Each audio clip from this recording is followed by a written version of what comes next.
নমস্কার, বাংলা সেরা গল্পে সবাইকে জানাই স্বাগত। আশা করি সবাই ভালো আছো। আগের দিন শুনেছ বিমল করের লেখা গল্প পিঙ্গলার প্রেমের প্রথম পর্ব। আজ শোনাব গল্পটির শেষ পর্ব। তাহলে শুনতে থাকো গল্প পিঙ্গলার প্রেম। মৃগাঙ্ক কেমন একটু উষ্ণতা বোধ করল, মুখ নামিয়ে নিল। একটু পরে মুখ তুলে কি একটা কথা যখন বলি করছে, কিরণ শশী তখন সরে গেছে। শেষ দৃশ্যটায় মৃগাঙ্ক সকলকে মোহিত করে দিল। শ্মশানে তারা দুজন, অনন্ত বিচ্ছেদ ঘনিয়ে এসেছে, সব যেন বিষাদে ভারাক্রান্ত। হাত ধরে ফেলেছে নবকুমার কপালকুণ্ডলার। কপালকুণ্ডলা, একবার বলো তুমি অবিশ্বাসিনী নও? সন্দিগ্ধ স্বামীর প্রশ্নই শুধু নয়, একটি গভীর ভালোবাসা যেন শ্মশানভূমির নিস্তব্ধতায় কেঁদে উঠল। কিরণ শশী বহুবার এই কথাটি কানের কাছে শুনেছে, বহু মুখে। একবার বলো তুমি অবিশ্বাসিনী নও। কোনোবারই এমনভাবে তার বুক কেঁপে ওঠেনি। আশ্চর্য, আজ কেন বুক কেঁপে যায়? কেন? প্লে ভেঙেছে। ঘোড়ার গাড়িতে এসে উঠল কিরণ শশী। ভুবন চৌধুরীকে আজ অনেক আগেই পৌঁছে দিয়ে আসতে হয়েছে কুন্দকে। আকণ্ঠ মদ খেয়ে লোকটা গড়াগড়ি যাচ্ছিল গ্রিন রুমের মেঝেতে। কিরণ শশী মৃগাঙ্ককে তার গাড়িতে ডেকে নিয়েছে পৌঁছে দিয়ে আসতে। লবঙ্গরা অন্য গাড়িতে। শেষ রাতের ঠান্ডায় শীত ধরেছিল মৃগাঙ্কর। ঘোড়ার গাড়ির দরজা খানিকটা ফাঁক করা ছিল। কিরণ শশী নিজের হাতে টেনে বন্ধ করে দিল। তারপর একটানা ঘোড়ার খুরের খটখট। গাড়ির ভেতরটা অন্ধকার, ওরাও চুপ। চলুন আমাদের সঙ্গে কলকাতা, কিরণ শশী বললে এক সময়। কলকাতা? মৃগাঙ্ক শব্দটা কেমনভাবে যেন পুনরাবৃত্তি করে। কলকাতাই আপনার জায়গা। সেখানে গিয়ে কি করব? যা করতে জানেন তাই করবেন। কিরণ শশীর সামনের দিকে একটু ঝুঁকে পড়ল। অন্ধকারে মৃগাঙ্কর মুখ দেখা গেল না। দেখা গেলে বোঝা যেত ওর মুখে বহুদিনের একটা লালিত স্বপ্ন যেন এই মুহূর্তে স্পষ্ট হয়ে ফুটে উঠেছে। পরের দিন সারা সকাল দুপুর মৃগাঙ্কর কেটে গেল কিরণ শশীদের কাছে। ভুবন চৌধুরী বেলায় উঠে স্নান টান সেরে কুন্দভূষণের সঙ্গে মাছ ধরতে বেরিয়ে গেছে। ভুবন চৌধুরীর মাছ ধরার শখ যে হঠাৎ কেন হলো কিরণ শশী ভেবে পেল না। সতীশ দত্তকে নিয়ে গেছে পাড়ার ছেলেরা। লবঙ্গ আজ হেনা চাঁপাদের নাচ প্র্যাকটিস করাচ্ছে। ও ঘরে নূপুরের ঝুমঝুম আর মুখের বোল, মাঝে মাঝে লবঙ্গদের খিলখিল হাসি। বাগানে ঘুরে বেড়াচ্ছিল ওরা দুটিতে, কিরণ শশী আর মৃগাঙ্ক। গোলাপের কাঁটা কিরণ শশীর আঙুলে ফুটেছিল। এক ফোঁটা রক্ত ঝরছে। কটি রক্ত গোলাপ তুলে ওর হাতে দিল মৃগাঙ্ক। ঝিকমিক করছে রোদ গাছের পাতায়। প্রজাপতি উঠছিল, বসছিল ফুলে ফুলে। কিরণ শশী সেদিকে চেয়ে চেয়ে বললে একসময়, কি সুন্দর প্রজাপতি। মৃগাঙ্ক প্রজাপতি ধরতে গেল, পারল না। ভীষণ চালাক ওরা, মুচকি হাসে কিরণ শশী। হ্যাঁ, ধরা যায় না, উড়ে পালায়। কখনো কখনো ধরা পড়েও যায়। কিরণ শশী ফুল ধরা হাতটার উল্টো পিঠের একটু লাল আভা খুঁজতে খুঁজতে বলে, অবশ্য তেমন করে কেউ যদি ধরতে পারে। মৃগাঙ্কর ইচ্ছে হলো আর একবার চেষ্টা করে, পাছে বিফল মনোরথ হয়ে লজ্জায় পড়ে, তাই আর সাহস করল না। খানিক পরে কিরণ শশী আবার কথা বললে, কাল আমরা এতক্ষণে ফিরে যাচ্ছি। ট্রেন তো দুপুরে। ওই একই, সকালও যা দুপুরও তাই। কিরণ শশী বাগানের পথ ছেড়ে বাড়ির দিকে চলেছে। কেমন লাগলো আমাদের মনোহরপুর? মৃগাঙ্ক হেসে প্রশ্ন করল। বেশ। কিরণ শশী গোলাপের গন্ধ নিতে নিতে বলল, লবঙ্গ হলে বলতো মনোহরণপুর। বলে ঘাড় ফিরিয়ে হাসল।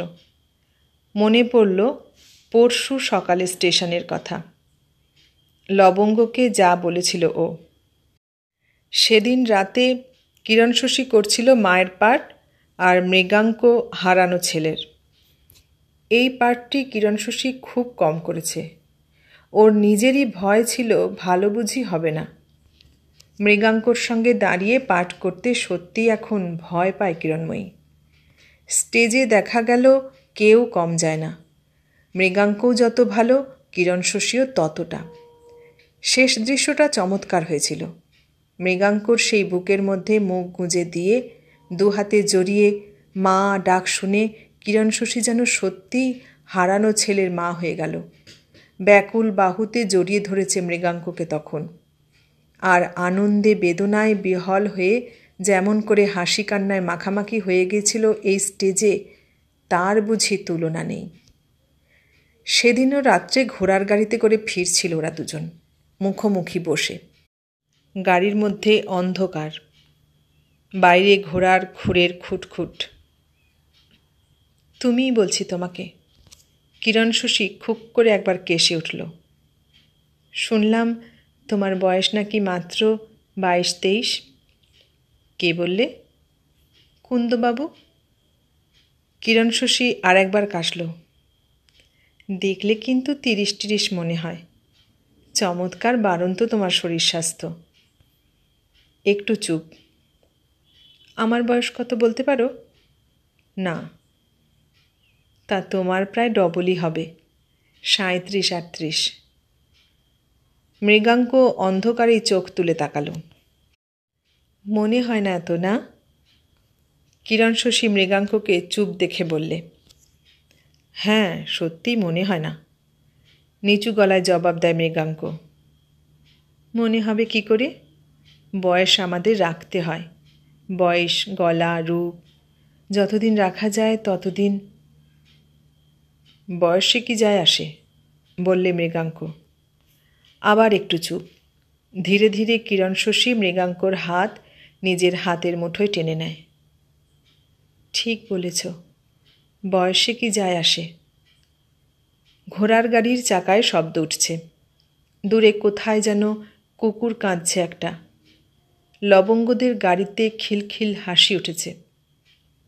সব থেমে গেলে কিরণ শশী সেই চুপের মধ্যে বললে, ওকে আমি বলেছি, রাজি হয়েছে ও। তোমায় কলকাতায় নিয়ে যাব। যাবে তো? না যাবার কি আছে? সে কি, কিছু নেই? মা, বাবা, বউ, ভাই, বোন? না, কেউ নেই আমার। মৃগাঙ্কর গলার স্বরটা একটু ভারী শোনায়। তবে তো ভালোই। কিরণ শশী বলে, আমরা ফিরে গিয়ে তোমার একটা ব্যবস্থা করে চিঠি লিখব। আবার চুপ। ঘোড়ার খুরের সেই খটখট, অন্ধকার আর শীত, দুটি হাতই শুধু উষ্ণ, আর উষ্ণ মধুর কেমন এক গন্ধ। কিরণ শশী মনে মনে ঘোড়ার খুরের খটখটের সঙ্গে জোর বিজোর মেলাচ্ছিল। বয়সে কি যায় আসে? যায় না আসে, আসে না যায়। গাড়ি থামল, নামল ওরা। লবঙ্গরা বাগান দিয়ে দৌড়তে দৌড়তে ঘরে গিয়ে ঢুকল। বাগান দিয়ে একটু বুঝি জড়সড় হয়েই হাঁটছিল মৃগাঙ্ক। ও কি, এসো না। কিরণ শশী ওর পাশ ঘেঁষে গিয়ে নিজের শালের অর্ধেকটা দিলেন। ক্ষীণ আপত্তি করেও মৃগাঙ্ক সেই শাল গায়ে রাখল। শেষ রাতের কৃষ্ণ চাঁদ আকাশে, ঘন কুয়াশায় চোখের গণ্ডিও সংকীর্ণ হয়ে এসেছে। কেমন একটা শ্বেত অন্ধকারের রঙ্গমঞ্চে ওরা হেঁটে চলেছে, ওরা দুজন। কেউ ভাবেনি আর একজনও থাকতে পারে এই মুহূর্তে। কিন্তু আর একজন ছিল, ভুবন চৌধুরী। বাড়ির বারান্দায় অলস্টার চাপিয়ে চুপ করে বসেছিল। পায়ের শব্দ পেয়ে জড়িত কণ্ঠে ভুবন চৌধুরী কি যেন বিড়বিড় করে বলে ওঠে। চকিতে কিরণ শশীর শালের অংশটুকু গা থেকে ফেলে দিয়ে সরে দাঁড়ায় মৃগাঙ্ক। তুমি এখনো বাইরে বসে? কিরণ শশী থমকে দাঁড়িয়ে পড়ে। ভুবন চৌধুরী টলমল পায়ে উঠে দাঁড়ায়। নেশাটা এখন ওর মনে থিতিয়ে রয়েছে। 2-4 পা এগিয়ে কিরণ শশীদের মুখোমুখি দাঁড়ালো ও। জড়িত কণ্ঠে পরিহাস করে বলল, কিরণ, আমার বাহির দুয়ারে কপাট লেগেছে, ভিতর দুয়ার খোলা। টোলে পড়তে গিয়ে টাল সামলে নিল। মৃগাঙ্ক ওকে ধরলে। এবার হো হো করে হাসল ভুবন চৌধুরী। ব্রাদার, অদ্বৈ শেষ রজনী। চমৎকার অভিনয় হয়েছে তোমাদের, গ্র্যান্ড। প্রিয়া, জায়া, জননী, 3 রাতে 3 রূপ। কিরণ, তুমি অপূর্ব, ওয়ান্ডারফুল, চার্মিং। কি হচ্ছে? এসো তো। কিরণ শশী ধমক দিল মাতাল ভুবন চৌধুরীকে। ডান হাত বাড়িয়ে ওর বুক জড়িয়ে ধরল। তার দেহের ভারটা টেনে নিল নিজের দেহে। এগিয়ে চলল ঘরের দিকে। মৃগাঙ্ক বললে, আমি যাই। কাল একবার এসো। কিরণ শশীর মুখ দেখা গেল না। মৃগাঙ্ক নিশ্চিত হতে পারেনি। ওর মনে সন্দেহ ছিল, সংশয়াকুল হয়েছিল যত দিন গেছে, দিন যাচ্ছিল। কিন্তু মাস 4 পরে সত্যি সত্যি আবার কিরণ শশীর মুখ দেখতে পেল ও। কৈফিয়ত দেবার প্রয়োজন ছিল হয়তো। কিরণ শশী বললে মিষ্টি হেসে, নতুন বই নামাচ্ছি আমরা, তোমায় দেব রাজপুত্রের পাঠ। প্রথম দিনেই বিখ্যাত হয়ে যাবে। পাশেই ছিল ভুবন চৌধুরী। চায়ের কাপে শেষ চুমুক দিয়ে সরিয়ে রাখল কাপ। আশ্চর্য উজ্জ্বল হাসি তার মুখে। ভুবন বললে, এমন চান্স কেউ পায় না ব্রাদার। অন্য থিয়েটারে ঢুকিয়ে দিলে তোমায় পাক্কা 3টি বছর কোটালপুত্র সাজিয়ে রাখত। ওর কথায় এরা হাসল। হাসি থামলে কিরণ শশী বললে, কাল থেকে রিহার্সাল শুরু। 10 দিনের মধ্যে তৈরি করে নিতে হবে সব, বুঝলে তো? ঘাড় নাড়ল মৃগাঙ্ক। ভুবন চৌধুরী ইজি চেয়ারে গা এলিয়ে বসেছিল এতক্ষণ। এবার সোজা হয়ে বসে সিগারেট ধরালো। বইয়ের নাম পিঙ্গলার প্রেম। আমি নাট্যকার। একটি মুহূর্ত থামল ভুবন চৌধুরী। দেখল ওদের দুজনকে। আপন মনেই ঠোঁট বুজিয়ে হাসল একটু। বললে, অবাক হচ্ছ নাকি ব্রাদার? তা তোমার আর দোষ কি? পাবলিকই ভুলে গেছে হয়তো। বছর 20 আগে আমি যখন এদিকে আসি নাট্যকার হয়েই এসেছিলাম না। কিরণ? কিরণ সব জানে। খান 2 বই লিখেছিলাম, ভালো চলল না, জমল না। নাট্যকার ভুবন চৌধুরী অ্যাক্টর ভুবন চৌধুরী হয়ে গেল, তাতেই যা নাম যশ। ভুবন চৌধুরী আবার থেমে একটু চুপ করে হাসল। কি কাণ্ড! চেয়েছি নাট্যকার হতে, হলাম অ্যাক্টর। এখন আবার নাট্যকার হবার শখ হয়েছে, বললে কিরণ শশী ভঙ্গি করে।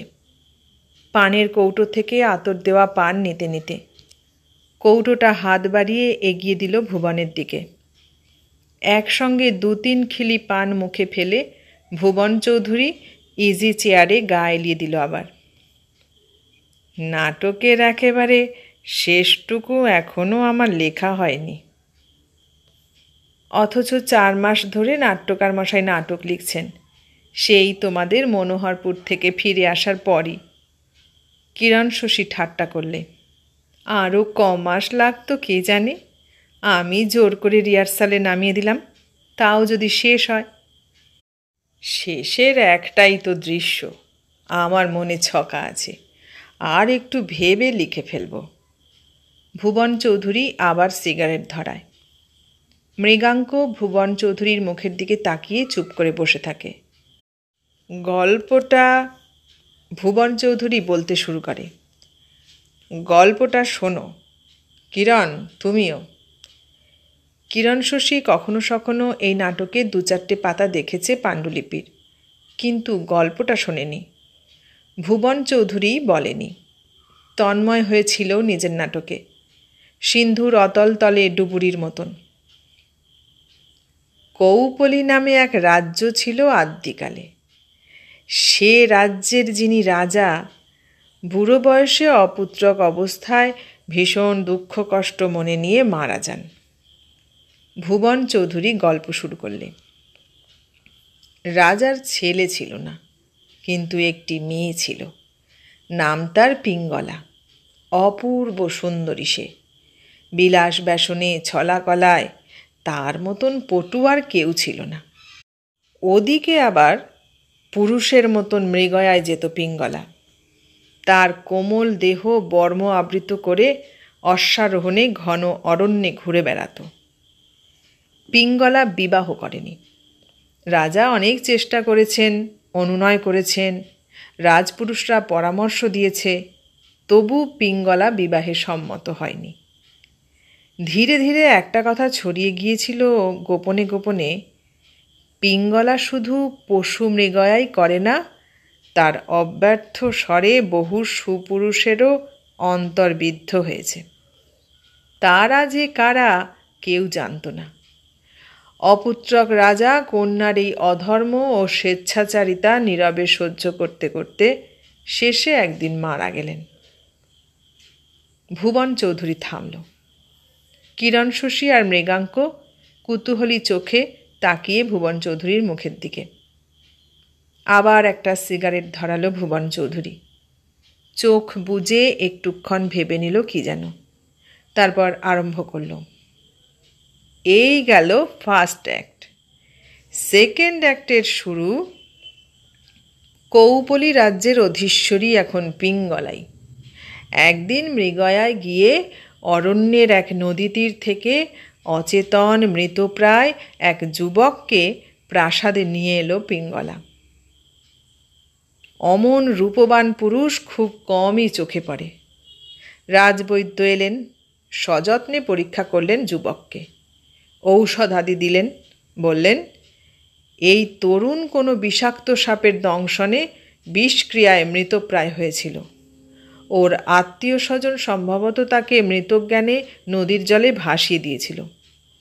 করুণাময় ঈশ্বরের কৃপায় যুবক আশ্চর্যভাবে পুনরায় প্রাণ ফিরে পেয়েছে। অতি সুলক্ষণ পুরুষ। যুবকটি প্রাণ ফিরে পেল, কিন্তু অতীত কথা তার কিছুই মনে পড়ল না। কুল, শীল, বংশ, নাম, দেশ কোনো কিছুই তার স্মৃতিপথে ধরা দিল না। রাজজ্যোতিষী এলেন, গণনা করলেন প্রচুর। অবশেষে বললেন, ইনি অবশ্যই অতি সুলক্ষণ পুরুষ, সৎ বংশজাত, সম্ভবত কোনো রাজপুত্র। রাজজ্যোতিষী তার বেশি কিছু বলতে পারলেন না। পিঙ্গলা তার নতুন করে নামকরণ করলেন মৃত্যুঞ্জয়। আর নামকরণ করেই ও ক্ষান্ত হলো না। ক্রমশই মৃত্যুঞ্জয়কে আকৃষ্ট করতে লাগলো নিজের প্রতি। নিজেও আকৃষ্ট হলো তার প্রতি। ভুবন চৌধুরী আবার চুপ করল। দ্বিতীয় অঙ্ক বুঝি এখানেই শেষ? মৃগাঙ্ক প্রশ্ন করলে। হ্যাঁ, এখানে। এরপর আর একটা অঙ্ক মাত্র আছে, তাতে 3টি দৃশ্য। তার মধ্যে 2টি দৃশ্য লেখা হয়ে গেছে আমার। ভুবন চৌধুরী উঠে পড়ল, বললে, একটু বসো, আমি আসছি। ভুবন চৌধুরী চলে যেতে ওরা দুজন পরস্পরের দিকে তাকালো। মৃগাঙ্ক একটু পরে অন্যদিকে চোখ ফিরিয়ে নিল। তুমি হয়তো ভাবছিলে তোমাকে আমি ভুলে গেছি না? কিরণ শশী নিচু গলায় প্রথমে বললে। তাই মনে হচ্ছিল। মৃগাঙ্ক কিরণ শশীর হাতের দিকে চাইল। সেই লাল দাগটা কি বেশি দিন থাকা সম্ভব? ও ভাবল। তা বই কি, ভুলে যাওয়া অত সহজ। কিরণ শশীর গলায় অভিমান। মৃগাঙ্ক অভিমানটুকু বুঝতে পারলে, হাসল মধুর করে, বললে, আমি যাই ভাবি, আপনি তো আর সত্যি ভুলে যাননি। কিরণ শশী উঠল। স্টেজে এইটেই তার সাজগোজ করবার, কাপড় ছাড়বার নিজস্ব ঘর। ওদিকের আয়নায় গিয়ে দাঁড়ালো একটু। নিজের মুখ নিজেই দেখল। হাত দিয়ে কপালের চুলগুলো সরালো। গলার হারটা আঙুল দিয়ে নাড়াচাড়া করলে। তারপর ঘরের দরজা পর্যন্ত গিয়ে গলা বাড়ালো। ফিরে এসে মৃগাঙ্কর মাথার কাছে বুক ছুঁয়ে দাঁড়ালো। কি একটা খড়কুটো বুঝি পড়েছিল মৃগাঙ্কর চুলে, সেটা ফেলে দিল। কোথায় এসে উঠেছ? কুন্দদার এক বন্ধুর মেশে। মেস? অনেক লোক তো। ডাল চচ্চড়ি খাওয়াচ্ছে। হ্যাঁ। মৃগাঙ্ক হাসল। ও মেস, তুমি কালই ছেড়ে দিয়ে টাউন হোটেলে উঠবে, বুঝলে? একটা ঘর নেবে নিজের। আচ্ছা, আমি বলে দেব মাধববাবুকে। টাউন হোটেলের ম্যানেজার উনি। কিরণ শশী আলগা হাতে মৃগাঙ্কর মাথার চুলে ইলিবিলি কেটে দিলে। ভালোভাবে না থাকলে শরীর রাখা যায় না। মেসের ছাই ভস্য খেলে ও রূপ কি থাকবে নাকি তোমার? তখন আমার টাকা কই অত? টাকা? কিরণ শশী আশ্চর্য চোখে তাকালো মৃগাঙ্কের দিকে। সেই চোখ ক্রমেই নরম, কোমল, কেমন যেন তন্দ্রাচ্ছন্ন, বিষণ্ণ হয়ে এলো। অস্পষ্ট, মৃদু, অতি মৃদু সুরে বললে, তোমার টাকা? কিরণ শশী আর কিছু বললে না মুখে, কিন্তু তার না বলা মুখই যেন বাকি কথাটুকু বুঝিয়ে দিল। আমি আছি কেন তবে? ভুবন চৌধুরী কোথায় যেন ছিল, এই সময় ঘরে ঢুকল। সঙ্গে সঙ্গে একটা গন্ধ উঠল বাতাসে। কিরণ শশী একটু সরে গেল। কোনো দিকে ভ্রুক্ষেপ না করেই ভুবন চৌধুরী ইজি চেয়ারে গা এলিয়ে দিল। এক মুখ ধোঁয়া ছেড়ে বললে, থার্ড অ্যাক্টার শুরুতেই আমি দেখাচ্ছি এক ভিলেনকে। এই ভিলেন হচ্ছে পিঙ্গলার রাজ পরিষদের মন্ত্রী। লোকটা বিচক্ষণ, চতুর, কঠিন হৃদয়, নিষ্ঠুর। তার দুর্বলতা শুধু এক জায়গায়, আর তা হচ্ছে পিঙ্গলার ওপর। পিঙ্গলার নিষ্কণ্টক জীবনের অনেকখানি কৃতিত্ব তার প্রাপ্য। একসময়ে পিঙ্গলাও বুঝি তাকে ভালোবাসত, কিন্তুটা বুঝতেই পারছ। মৃত্যুঞ্জয় আসার পর সে কিন্তু আরও দূরে সরে গেল। এদিকে পিঙ্গলা দিনে দিনে হৃদয় জয় করে নিল মৃত্যুঞ্জয়ের। শেষ পর্যন্ত পিঙ্গলা তার মনোভাব প্রকাশ করলে প্রকাশ্যেই মৃত্যুঞ্জয়কে সে বিবাহ করবে। প্রথমেই বাধা দিল সেই মন্ত্রী। বললে, অজ্ঞাত কুলশীল পরিচয়হীন এক তরুণ, বয়সের পার্থক্য প্রচুর, এ বিবাহ হয় না। প্রজারা অসন্তুষ্ট হবে, বিদ্রোহ করবে। পিঙ্গলা হাসে। কোনো বিপদের আশঙ্কাই তাকে সংকল্প থেকে বিচ্যুত করতে পারবে না। মৃত্যুঞ্জয় অপ্রাজ্ঞ, নিরীহ তরুণ। সে ভাবল অন্তর্বিপ্লবে প্রয়োজন কি, ও পালিয়ে যাবে। পিঙ্গলা বুঝতে পারল। ওর চাতুরি বাড়ল আরও ছলাকলা। সুরা, সঙ্গীত, বিলাস, ব্যসন মৃত্যুঞ্জয়কে লোভের নাক পাশ দিয়ে বেঁধে রাখল পিঙ্গলা।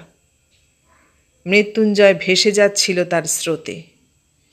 মাঝে মাঝে তার ভয় হয়, কি যেন একটা আশঙ্কা জাগে, কিন্তু পরক্ষণেই পিঙ্গলার বর্তনুর আশ্রয়ে সব ভুলে যায় ও। শেষ পর্যন্ত স্থির হয়ে গেল বিবাহের দিন। ভুবন চৌধুরী থামল একটু, তারপর হেসে বললে, বিবাহের দিনটাই নাটকের শেষ দৃশ্য। ওটাই লেখা হয়নি, মনে মনে ছকা আছে, লিখে ফেলব শিগগির। বিয়ে কি হবে না? কিরণ শশী থমথমে গলায় শুধালো। কেন? বিয়ে না হলে কি তুমি পিঙ্গলার পাঠ করতে রাজি নও? ভুবন চৌধুরী অদ্ভুত একটা অট্টহাসি হাসল, যার শব্দ সেই ঘরে অনেকক্ষণ পর্যন্ত বাতাসে বাতাসে কাঁপতে থাকল। 10 দিনের রিহার্সাল, কিন্তু বাহাদুর বলতে হবে ভুবন চৌধুরীকে। আশ্চর্য কৃতিত্বে 10 দিনেই শিখিয়ে পড়িয়ে নাটকটা ঝলমলিয়ে তুলল ও।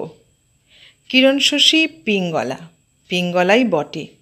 রূপে, রহস্যে, ছলনায়, নিষ্ঠুরতায়, প্রেমে কিরণ শশী যেন পিঙ্গলাকে অতীতের কোনো অন্ধকার থেকে তুলে এনে মঞ্চের পাদ প্রদীপে জীবন্ত করে তুলল। তেমনি মৃগাঙ্ক, অজ্ঞাত কুলশীল তরুণ, জীবনদাত্রীর প্রতি তার কৃতজ্ঞতার অন্ত নেই। পিঙ্গলার প্রেম তাকে বসন্তের আশ্চর্য শিহরণ দিয়ে গেছে, উন্মনাসে। অথচ নিষ্ঠুর অতীতের সামান্য কটি অভিজ্ঞানের অভাবে এ সুখ তার করতলগত হয়েও হয় না। অন্তর্বিপ্লবে ভয় পায় মৃত্যুঞ্জয়। সে বিপ্লব যদি জাগে তবে? মৃত্যুঞ্জয় চায় না, তবু পিঙ্গলার উষ্ণ প্রলোভনের মায়ায়, সুরায়, নারীতে আত্মবিস্তৃত হয়ে থাকে। মাঝে মাঝে মনে হয় সে বন্দী। পর মুহূর্তে পিঙ্গলার বাহুলতায় সত্যই সে স্বেচ্ছায় বন্দী হয়ে থাকে। আজই প্রথম রজনীর অভিনয়। গ্রিন রুমের চঞ্চলতায়, কলরবে, আলোয় মৃগাঙ্কর কেমন যেন ভয় ভয় করছিল। ও কি পারবে আজ? কলকাতার স্টেজ, অসংখ্য দর্শক, এখানে মঞ্চ ঘুরে যাবে, কত রঙের আলো রামধনুর মতন নেমে আসবে, একটা ঐক্যতান গুঞ্জন করে উঠবে। ও কি পারবে? গলা দিয়ে স্বর বেরুবে কি কিরণ শশীর সেই পিঙ্গলার রূপমূর্তির দিকে তাকিয়ে? কিরণ শশীও সেজেছে আজ। প্রতি নতুন দৃশ্যে তার নব নব বেশ। কখনো স্তোক নম্রা, কখনো মৃগয়া বিহারিণী, কখনো লাস্যময়ী ছলনাময়ী নারী, আবার কখনো মমতাময়ী নারী, প্রেমিকা, সুচতুরা রাজকন্যা। যবনিকা উঠল, আবার নামল, একটি অঙ্ক শেষ হলো। ভালোই হয়েছে। কথাটা অভিনয় করতে করতেই বোঝা গিয়েছিল দর্শকদের উচ্ছ্বাসের করতালি থেকে। দ্বিতীয় অঙ্কের যবনিকা উঠল। ভয় করছিল মৃগাঙ্কর। মনে হলো ওর হৃৎপিণ্ড বুঝি বন্ধ হয়ে যাবে। কিন্তু না, হৃৎপিণ্ড স্তব্ধ হলো না, বরং কিসের একটি জাদুস্পর্শে যেন সত্যিই মৃত্যুঞ্জয় জেগে উঠল। চোখ মেলে দেখল পিঙ্গলা, পিঙ্গলা, পিঙ্গলা, পিঙ্গলা। দ্বিতীয় অঙ্কের যবনিকা নেমে এলো। মার্ভেলাস! ভুবন চৌধুরী ওর গলা জড়িয়ে ধরল। মুখে তার মদের গন্ধ। ফার্স্ট নাইটেই তুমি ফেমাস হয়ে গেলে ব্রাদার। কিন্তু শোনো, ওই শেষ দৃশ্যটা আমি বদলেছি। তোমার কথাবার্তা একেবারে শেষে তো কিছু ছিল না, কাজেই কিছু যাবে আসবে না, শুধু পোজটা বদলে যাবে তোমার। এই নাও, এই কটা কাগজ, শেষটুকু নতুন করে লিখেছি, দেখে নাও একলা দাঁড়িয়ে। যাই, কিরণকে আবার দেখিয়ে দিই, ওর পার্টটাই বদলেছে, নিউ ডায়লগ। ভুবন চৌধুরী ছুটল কিরণ শশীর সাজঘরে। মৃগাঙ্ক অবাক। লোকটা মাতাল ছিল, এবার পাগলা হয়ে গেল নাকি? শেষ মুহূর্তে শেষ দৃশ্য বদলাচ্ছে। চমকে উঠেছে কিরণ শশী ভুবন চৌধুরীর দৃশ্য পাল্টানো কাগজের টুকরো কাটা হাতে নিয়ে। প্রথমটায় ও কথাই বলতে পারল না। তারপর বললে, তুমি কি পাগল হয়ে গেলে নাকি? পাগল হব কেন? এই ঠিক নাটক। এমন ট্র্যাজেডি আর হয় না কিরণ। দিস ইজ নেমেসিস, নিষ্ঠুর আর নিয়তি। না না, আমি পারবো না।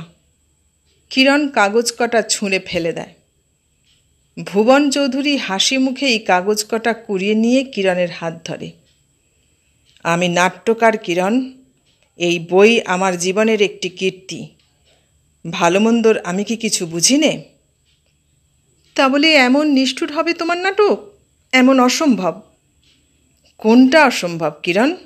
কি অসম্ভব? তুমি যদি ইংরেজি জানতে, শেক্সপিয়ারের একটা কথা শুনিয়ে দিতাম। সে কথা যাক, আমার পিঙ্গলার দুঃখটা তুমি বুঝছো না কেন? কিসের দুঃখ? বিরক্ত হলো কিরণ শশী। দুঃখ নয় বোকা, তুমি অসম্ভব বোকা কিরণ। ভেবে দেখো, পিঙ্গলা জীবনে বহু বঞ্চনার মৃগয়া করে শেষ পর্যন্ত মৃত্যুঞ্জয়কে ভালোবাসল। শত বাধা সত্ত্বেও সে ওর গলায় মালা দুলিয়ে বরণ করতে যাচ্ছে। ঠিক যে মুহূর্তে ধর্ম সাক্ষী করে গলায় বরমাল্য দিতে যাবে মৃত্যুঞ্জয়ের, ঠিক সেই মুহূর্তে একটি বজ্রকঠিন আদেশ শুনে মুখ ফিরিয়ে তাকালো। সেই মন্ত্রী, এককালে যে তার সহচর ছিল। অনেক পরিশ্রমে গোপন অনুসন্ধানের পর সেই মন্ত্রী মৃত্যুঞ্জয়ের পরিচয় সূত্র জেনে এসেছে। সামনের ওই বরবেশী সূর্যকান্তি তরুণ পিঙ্গলার সন্তান। বহুকাল আগে বিলাসিনী পিঙ্গলা হৃদয় মৃগয়ায় গিয়ে ওকে লাভ করেছিল, কিন্তু গ্রহণ করেনি, ফেলে দিয়ে এসেছিল। ভুবন চৌধুরী পকেট থেকে একটা চ্যাপ্টা বোতল বের করে খানিকটা মদ গলায় ঢেলে দিল। কিরণ শশী যেন পাথর। ভুবন চৌধুরী ওর চুল, চোখ, গালে নিবিড় সোহাগে হাত বুলিয়ে দিচ্ছে। তুমি পিশাচ। কিরণ শশী দাঁতে দাঁত চেপে বলল, আমি নাট্যকার। ভুবন করুণ মুখে হাসল। কিন্তু তাতে কি, এই বইয়ে তুমি অবিস্মরণীয় হয়ে থাকবে। এমন সুযোগ আর পাবে না কখনো। সুযোগ? সুযোগ নয়, তোমার শেষ অভিনয়, সত্যকার অভিনয়। অভিনয়? কিরণ শশী পুনরাবৃত্তি করে কথাটা। হ্যাঁ, অভিনয়। পারবে না ফুটোতে একটি নারীর সেই তিনটি রূপ, তার ভালোবাসার সেই আশ্চর্য রহস্য? হলেই বা মৃত্যুঞ্জয় পিঙ্গলার পুত্র, কিন্তু নারী প্রেমের তিনটি যে এক রূপ, শুধু সাজ বদলে যায়। প্রিয়া হয় জায়া, জায়া হয় জননী। শেষ দৃশ্যে তোমার নির্বাক অভিনয়, শুধু এই তিন প্রেমের বেদনাকে একটি বেদনায়। ম্যানেজার ঘরে মুখ বাড়ালো এই সময়। তৃতীয় অঙ্ক শুরু হয়ে গেছে। ও চলে যেতে ভুবন পকেট থেকে বোতলটা বের করে কিরণ শশীর হাতে দিল। অভিনয়, অভিনয়, তার জন্যে এত?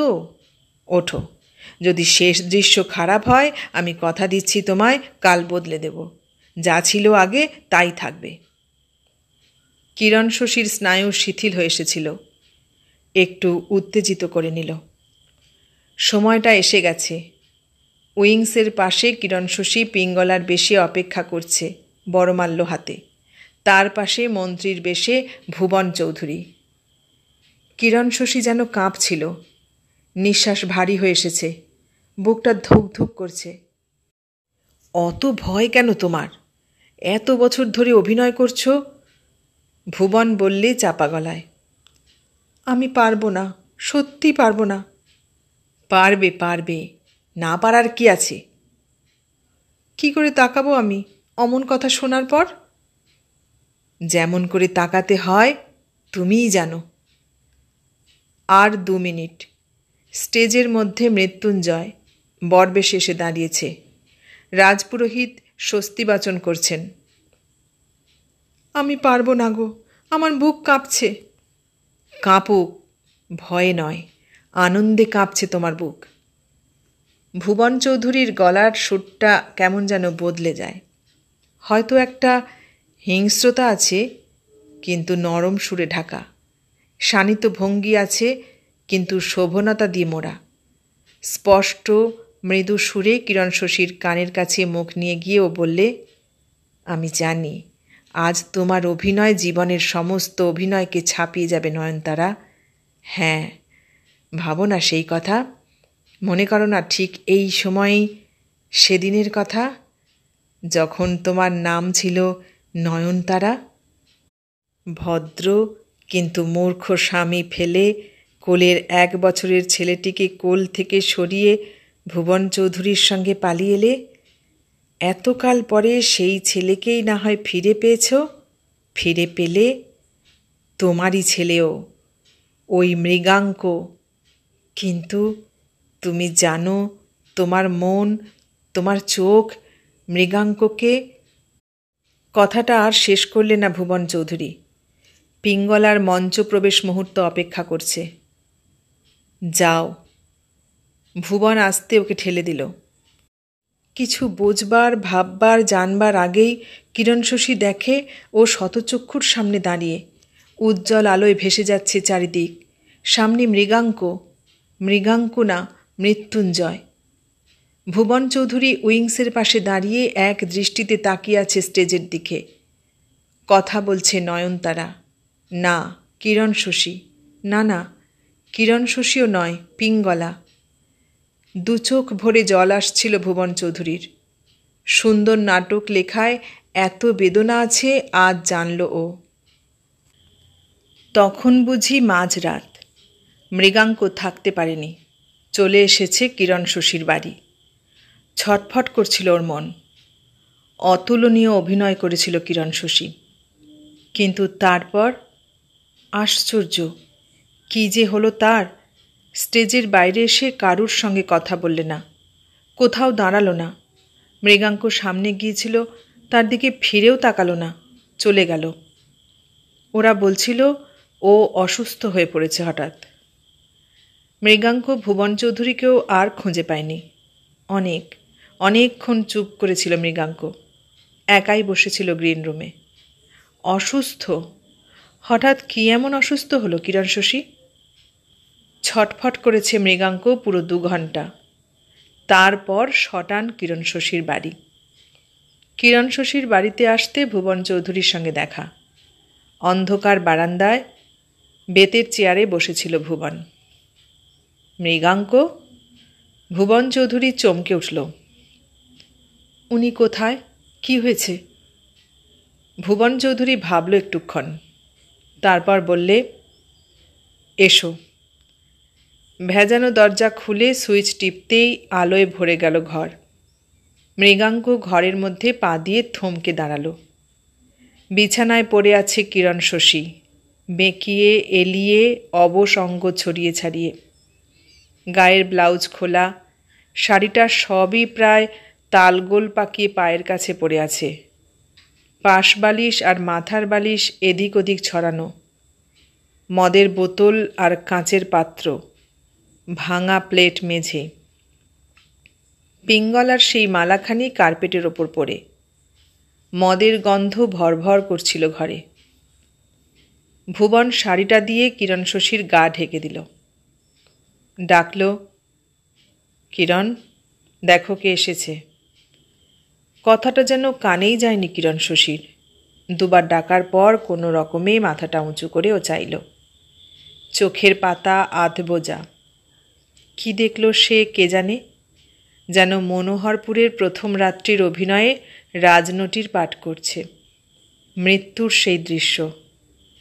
বিড়বিড় করে জড়ানো গলায় বললে, জীবনে অমৃত দিতে পারলাম না, বিষ দিলাম তোমায়। প্রিয়তম, এ আমার নিয়তি। একটা হিক্কা উঠল। চোখ মুখ কুঞ্চিত করল কিরণ শশী। তারপরই খিলখিল করে হেসে বালিশে লুটিয়ে পড়ল। ভুবন কেমন অস্বস্তি বোধ করছে। মৃগাঙ্ক পাথর। একটু অপেক্ষা করে কিরণের গায়ে ঠেলা দিল ভুবন।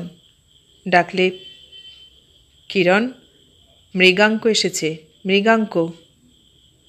বালিশে লুটোপুটি খেয়ে মাথাটা এবার আর একটু উঁচু করল কিরণ শশী। চোখ চেয়ে দেখবার চেষ্টা করলে। হঠাৎ কেঁদে উঠল ফুঁপিয়ে। জড়িয়ে জড়িয়ে বললে, আমি অবিশ্বাসিনী নই নবকুমার, আমি। কান্নাটা হাসিতে জড়িয়ে গেল। মুখের মধ্যে হাত চাপা দিয়ে হাসতে হাসতে আবার লুটিয়ে পড়ল কিরণ শশী বিছানায়। ভুবন ওর কপালে একটু জল দিয়ে মুখ মুছিয়ে দিল। মাথাটা কোলে তুলে বলল, কিরণ, কি হচ্ছে তোমার? মৃগাঙ্ক তোমায় দেখতে এসেছে। এবার কিরণ শশী 2 হাতে ভর দিয়ে সোজা হয়ে বসল। চোখ তুলে তাকালো। মৃগাঙ্ককে দেখতে পেল কি না কে জানে। ভাঙা গলায় বললে, খোকা, তুই ফিরে এসেছিস খোকা? কথা শেষ হবার আগেই সর্বাঙ্গ পাকিয়ে বমির ওয়াক তুলল কিরণ শশী।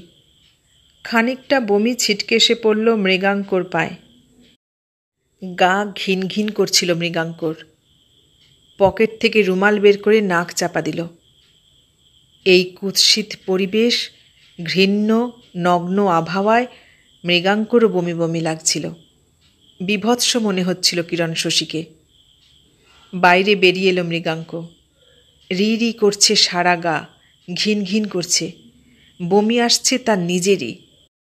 নাক মুখ ঘৃণায় সিঁটকে থু করে খানিকটা থুতু ফেলল মৃগাঙ্ক। তারপর দাঁতে দাঁত চেপে অস্ফুট কণ্ঠে বললে, বেশ্যা। অন্ধকার বারান্দা দিয়ে নিচে নামতে লাগল মৃগাঙ্ক দ্রুত পায়ে। এতক্ষণ শুনলে বিমল করের লেখা পিঙ্গলার প্রেম গল্পটির শেষ পর্ব। কেমন লাগলো গল্পটা? ভালো লাগলে লাইক, কমেন্ট, শেয়ার করো। আর নতুন বন্ধু হলে সাবস্ক্রাইব করার অনুরোধ রইল।